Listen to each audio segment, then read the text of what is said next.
जी, hello दोस्तों, मैं हूँ कमर सीमा, उम्मीद है आप लोग ठीक होंगे। दोस्तों, बड़ी इम्पोर्टेंट डेवलपमेंट है कि जब से भारत के minister for defence Rajnath Singh America में हैं, कुछ बड़ी अहम खबरें आ रही हैं।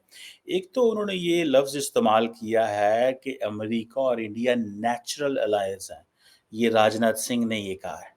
अब मुझे नहीं पता कि ये पॉलिटिकल लेंस में ये बात की गई है या कि उन्होंने वाक़ई ही इसको in terms of the military cooperation in terms of the comprehensive global strategic partnership के lens में कहा है कि the way NATO and the way the European countries are allies of the United States, India is an ally of the United States.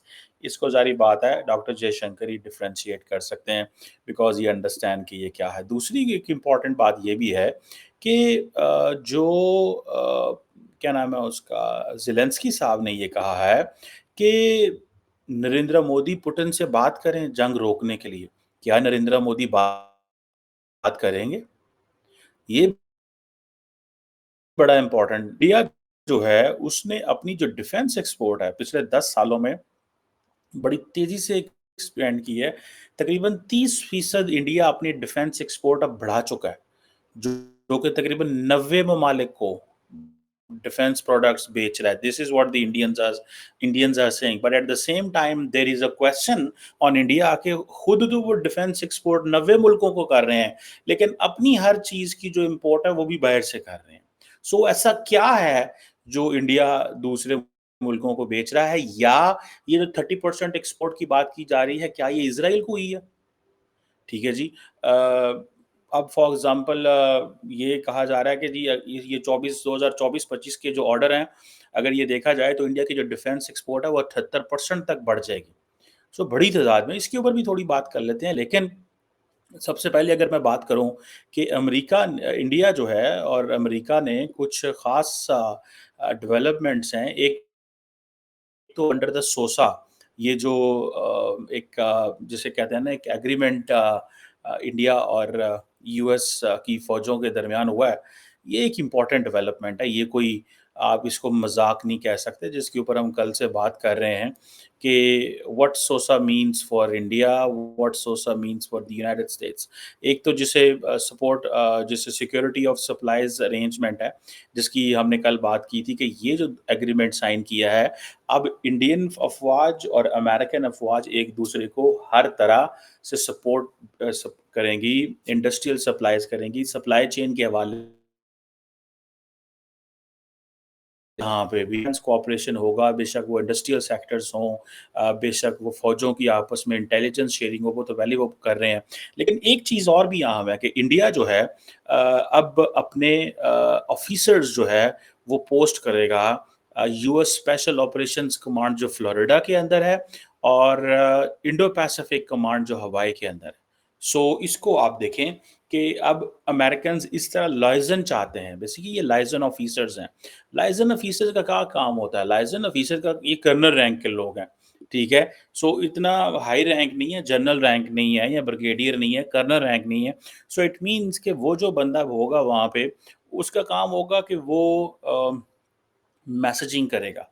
वो बताएगा Indian अफ़वाज को कि Americans के साथ हमारी किस तरह की एंगेजमेंट है या इनको क्या चाहिए या जिसे कहते हैं ना कि एक होता है कि अमेरिकी फ़ौज इंडियन फ़ौज को कहेगी वो एक और चीज़ है, लेकिन वहाँ पे जो बंदा बैठा होगा, वो जिस अंदाज़ से अपने लोगों को चीज़ें बता रहा होगा, दैट इज़ समथिंग। लेकिन एक क्वेश्चन ये भी है कि वो जो इंडियन कर्नल बैठा होगा हवाई में और फ्लोरिडा के अंदर, ज़ाहिर बात है कि एक कॉम्पिटेंट इंडियन आर्मी ऑफ़िसर होगा।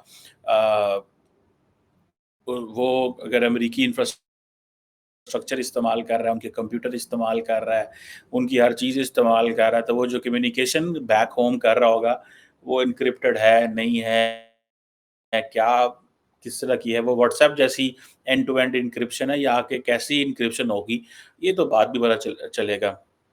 लेकिन ये जो Indo Pacific maritime domain awareness में और ये जो क्वाड कंट्रीज़ ने भी एक इनिशिएटिव लिया हुआ है। फिर ये जो अपने हवाई और उसके अंदर फ्लोरिडा के अंदर अपनी जो ये दोनों कमांड्स में जो अपने आर्मी ऑफिसर लगाना। सो इंडिया ये कहता है कि मैं क्वाड के प्लेटफ़ॉर्म से कोई डिफेंस एग्रीमेंट नहीं करूँगा, लेकिन बायलैटरली मैं सारा कुछ कर लूँगा। This is what Indians are saying. समझ रहे हैं आप बात को? क्वाड के प्लेटफ़ॉर्म से हम कुछ नहीं करेंगे, ठीक है जी। और अब देखिए ये जो डिफेंस इंडस्ट्रियल कोऑपरेशन है या जो सोसा है, सिक्योरिटी ऑफ सप्लाइज़ अरेंजमेंट, भई सिक्योरिटीज़ ऑफ सप्लाई अरेंजमेंट जो है, इट्स नॉट समथिंग एक ऑर्डिनरी चीज़ नहीं है। इसको मैं पाकिस्तानी लेंस से समझना चाहता हूँ कि हमारे लिए ये कितना प्रॉब्लमैटिक हो सकता है। या क्या ये वैसे ही एग्रीमेंट है जैसे अमरीकी पाकिस्तान को कहते थे कि खबरदार तुमने असला जो तुम्हें दे रहे हैं, वो इंडिया के खिलाफ इस्तेमाल किया।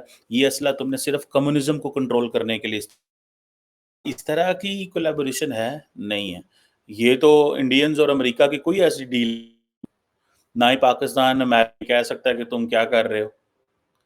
समझ आई है? ये तो वो नहीं कह सकते। सो अब ये जो अमेरिका के साथ जो उनकी मुलाकात हुई है लॉयड ऑस्टिन के साथ, ये एक इम्पोर्टेंट डेवलपमेंट है इस सेंस में कि बहुत सारे एक तो उन्होंने एग्रीमेंट किए हैं जिसमें लार्जली सोसा एग्रीमेंट था और दूसरा अपने लोगों को भी डिप्लॉय करेंगे और इंडिया को बेसिकली चाहिए वेपन्स, जो सीधी बात करने वाली है। इंडिया को चाहिए autonomy in terms of weapons production. India को चाहिए technology transfer and technology cooperation. India को चाहिए कि किस किस तरीके से हम ये करें कि हम वेस्ट से मिलिट्री हार्डवेयर जो एक्वायर करें, जो टेक्नोलॉजी ट्रांसफर करें, हम उससे आज़ाद हो जाएँ। बस इंडिया आज़ादी चाहता है और वो आज़ादी अमेरिका देगा नहीं। देखिए अगर अमेरिका ने आज़ादी दे दी, तो फिर गल मुक गई। मतलब आप ये ज़रूर एक्सपेक्ट करते हैं कि आपने अगर आज़ादी दे दी एक बंदे को, एक ग्रुप को, तो वो तो फिर जो मर्ज़ी करते रहे। ये आज़ादी तो पिछले 75 सालों से यूरोपियंस को नहीं मिली, तो क्या इंडिया को वो आज़ादी मिल पाएगी? So it's not that easy.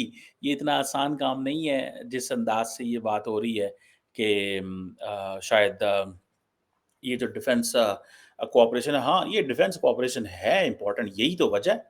यही तो वजह है कि इंडिया कह रहा है कि हमारा जो डिफेंस एक्सपोर्ट है अच्छा, मुझे एक दफ़ा किसी ने ये बात बताई थी he was not a Pakistani, उसने मुझे ये बताया, ये जो इंडिया की डिफेंस मिनिस्ट्री कह रही है कि 30% हमारी एक्सपोर्ट जो है वो डिफेंस एक्सपोर्ट बढ़ रही हैं और 2024-25 के एंड तक वो 78% बढ़ जाएँगी, ठीक है?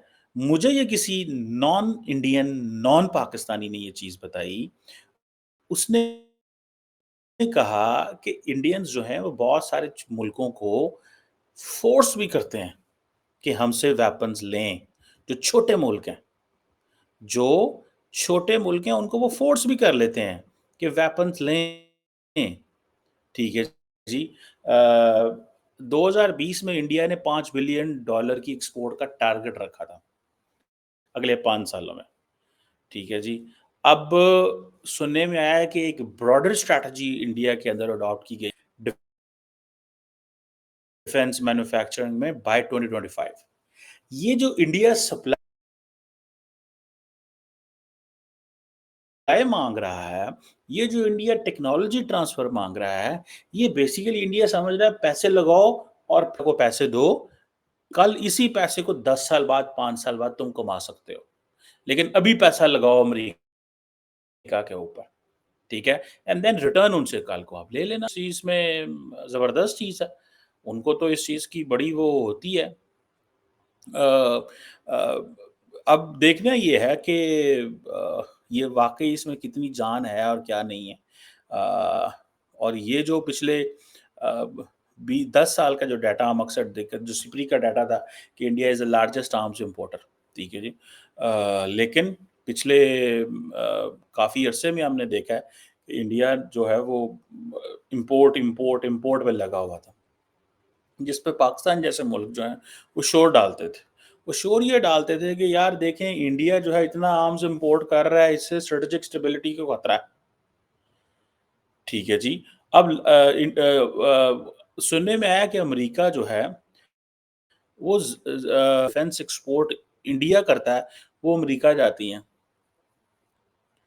अच्छा बहुत सारे लोग समझते हैं ये किधर जाती हैं, अमेरिका को कैसे कर रहा होता है? अमेरिका को इसलिए कर रहा होता है कि अमेरिका ने अपनी जो ग्लोबल सप्लाई चेन है या बहुत सारे ऐसी जो जगहों पे जहाँ पे जंगें शुरू हैं, वहाँ पे इंडिया वेपन्स देता है। वो वेपन्स जो है, वो फिर इंडियन अमेरिकन्स खरीदते हैं through their private sector and then वो आगे चला जाता है। लेकिन देते वो खरीदते वो इंडिया से हैं। सो अमेरिका जो है वो वेपन्स इंपोर्ट करता है भाई, तगड़ा वेपन्स इंपोर्ट करता है इंडिया से, जो डिफेंस एक्सपोर्ट है।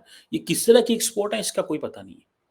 लेकिन ये जो टाटा ग्रुप का और क्या उसका नाम है टाटा जो बोइंग एरोस्पेस है, इसका जो एग्रीमेंट्स हैं अमेरिकन कंपनियों के साथ, ठीक है, वो बेसिकली इंडिया प्राइवेट सेक्टर को थोड़ा उठा रहा है कि हम अपने प्राइवेट सेक्टर को किस तरह ऊपर लेके जाएं। और इसमें अदानीज भी हैं, इसमें क्या नाम है ये टाटा बोइंग एरोस्पेस और टाटा ग्रुप भी है। सो वो इस चीज़ में लगे हुए हैं और वो समझते हैं कि हमें वेपन्स जो है वो चाहिए और इसके लिए कोलैबोरेशन वगैरह दिस एंड दैट वो ये कर रहे हैं। बल्कि इसी को देखते हुए अब इंडिया ने पाकिस्तान की बहुत ज़्यादा जो है ना वो सर्विलेंस बढ़ा दी है, क्योंकि इंडिया बहुत ज़्यादा ड्रोन्स खरीद रहा है। अब पाकिस्तान जो है वो के पास इस तरह की वो लंबी चौड़ी एक्सेस नहीं है। जो इंडिया के पास MQ-9 ड्रोन है, अब सुनने में आया है कि आए रोज़ इंडियन ड्रोन्स पाकिस्तान की टेरिटरी में आ जाते हैं। आज भी just today when I am speaking एक मिनी अन इंडियन आर्मी का था, जो सर्विलेंस कर रहा था पाकिस्तान के कश्मीर के अंदर और लाइन ऑफ कंट्रोल के अंदर, वो पाकिस्तान की टेरिटरी में चला गया। इंडिया ने उसको डिमांड किया कि हमें वापस करें। इंडिया कहता है जी हमसे गलती से स्लिप हो गया साढ़े हत्थों, फिसल गया। इधर जाना सी तो वाह जनाब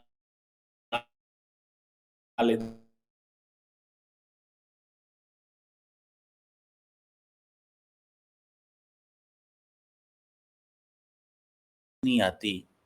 एक दिन इंडिया कहता है जी हमारे ड्रोन का मेल फंक्शन हो गया टेक्निकल। दूसरे दिन इंडिया कहता है जी हमारा मिसाइल छूट गया था एक दिन। आपको याद है थोड़ा-सा पहले वो मियाँ चन्नू में एक एक एक जो थी दीवार पे आके लगा था। एक दीवार पे आके एक मिसाइल लगा था मियाँ चन्नू के अंदर, ठीक है? और पाकिस्तान ने कहा जी कि हमने ये महसूस किया कि एक ऑब्जेक्ट आ रही है, वो ऑब्जेक्ट चल पड़ी है, उसको हम देख रहे हैं, वो बॉर्डर क्रॉस कर गई है, वो पाकिस्तान के अंदर आ गई है। तो पाकिस्तान ने उसको रिस्पॉन्ड ही नहीं दिया, ठीक है? जब वो कहीं जाके किसी पिंड दे विच, किसी डेरे पे भैंसों के करीब एक दीवार को जाके लगी, पाकिस्तान की इंटेलिजेंस एजेंसियाँ वहाँ पहुँच गई, यहाँ पे क्या हुआ है? वहाँ पे कोई भैंसे-भूसे मर रही, क्या हुआ, क्या ना हुआ? बहरहाल इंडिया को हमने प्रोटेस्ट किया, इंडिया ने कहा वो हमसे गलती हो गई। बाद में उन्होंने कहा हमसे बंदे जो है ना वो घर चले गए। 2 थियरीज़ थी। एक थियरी ये थी कि इंडिया जो है जानबूझ के किया है। इंडियंस चाहते ये थे कि ये कहा जाए कि ये जानबूझ के किया है, ताकि हमारी जो जो कैपेबिलिटी, जो हमारी जो एक्सीलेंस है उसके ऊपर क्वेश्चन मार्क ना लगे, ठीक है? और एक कई लोग कहते थे जान के किया है और कई लोग कहते थे छूट गया, ठीक है? अगर छूट गया है और तो इस it means people are not there right. तो उन्होंने क्या किया, उन्होंने कहा हमने दो बाद में इंक्वायरी की, इंक्वायरी में 3 बंदों को फारिग कर दिया गया जिनकी वजह से वो मिसाइल हुआ और पाकिस्तान से कोई सॉरी-सॉरी उन्होंने नहीं किया था। ना पाकिस्तान को उन्होंने कहा कि हाँ जी, ये क्या आ गया। इसी तरह मिसाइल है। एक दिन उनका मिसाइल छूट जाता है, एक दिन उनका ड्रोन निकल जाता है और पाकिस्तान देख रहा है। इट मीन्स कि या तो इंडियंस प्रोवोक कर रहे हैं, ठीक है? कि फल कल को अब ज़ाहिर बात है वो ड्रोन नहीं देगा इंडिया को, सवाल ही पैदा नहीं होता। पाकिस्तान क्या कहेगा कि ਇਹ ਜਿਹੜਾ ड्रोन ਤੁਸੀਂ ਸਾਡੇ ਸਾਡੇ ਇੱਧਰ ਰੱਖਿਆ ਸੀ, पाकिस्तान उसको चेक करेगा, देखेगा क्या है। जिस तरह आपको याद होगा उसामा बिन लादेन का जब ऑपरेशन हुआ, तो उस ऑपरेशन के बाद वो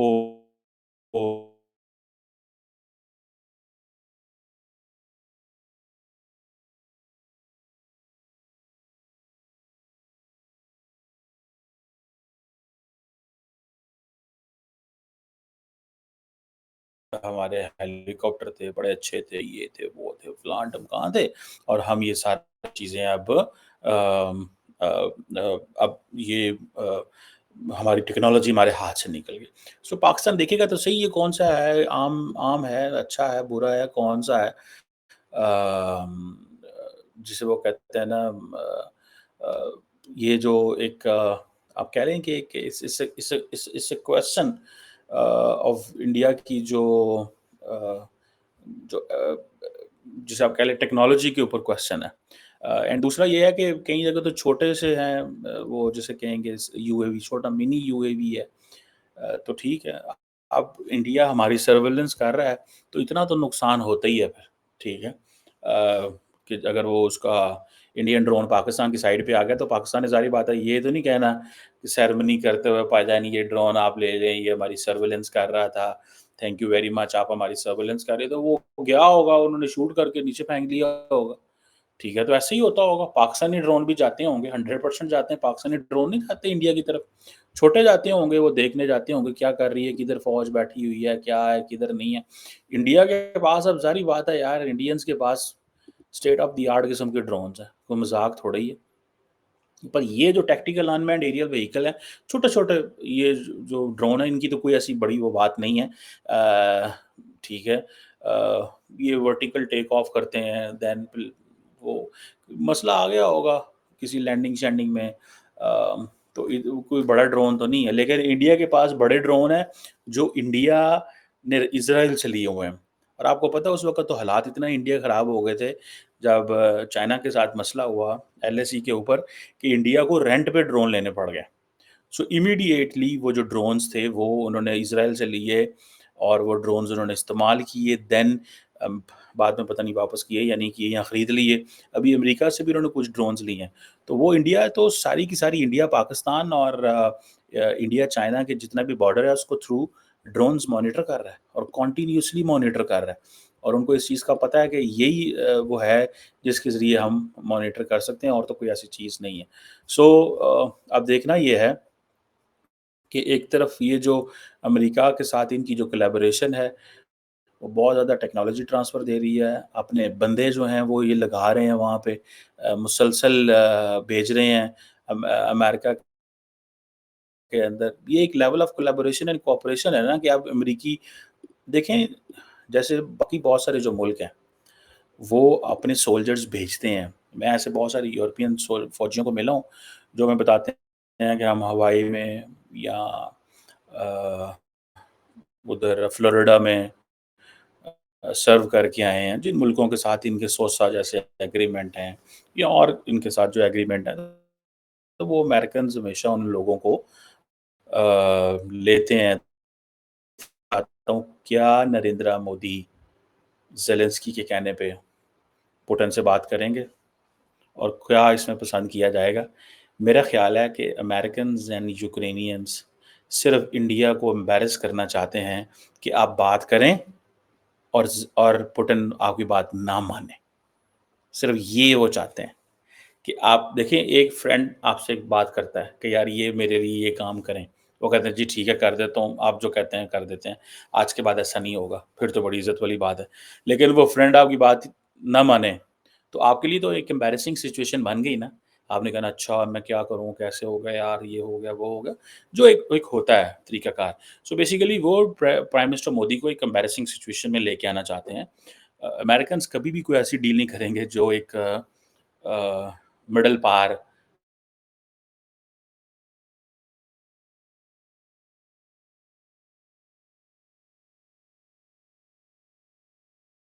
गया कि नरेंद्र मोदी को अचीवमेंट देनी है कि ये बंद जंग बंद कराओ। क्या नरेंद्र मोदी को ये कहना है कि ये जंग बंद, इसलिए इस ये मौका वो देखना चाहते हैं। उनका मसला जंग भी नहीं है, उनका मसला जंग बंद करना भी नहीं है। उनका मसला एक सिस्टम क्रिएट करना होता है, इकोसिस्टम। एक एक एनवायरनमेंट क्रिएट करना होता है और वो एनवायरनमेंट वो क्रिएट कर लेते होते हैं। उनको पता है कि किस तरह चीज़ें जो हैं वो मैनेज की जाती हैं या करनी चाहिए या कैसे कल-कलां कुछ चीज़ें जो हैं वो हो सकती हैं। लेट्स सी, देखते हैं कि इसमें क्या होता है। जो और मोदी साहब क्या करते हैं, खामोश रहते हैं, इग्नोर करते हैं। आपने देखा कि कल मोदी साहब ने जिस तरह उसको पकड़ा हुआ था ज़ेलेंस्की को, उसके शोल्डर पे हाथ रखा हुआ था जैसे मेरा बच्चा है, कोई बात नहीं, बच्चा ठीक हो जाएगा, बच्चे ठीक है, बच्चे परेशान ना हो, बच्चे मैं आपके साथ हूँ, बच्चे मसले आपका हल कर लेंगे। इस तरह करके नरेंद्र मोदी साहब कह रहे थे। तो मोदी साहब जो है ना वो बॉडी लैंग्वेज के बादशाह हैं, बॉडी लैंग्वेज उनको बड़ी क्रिएट करनी आती है।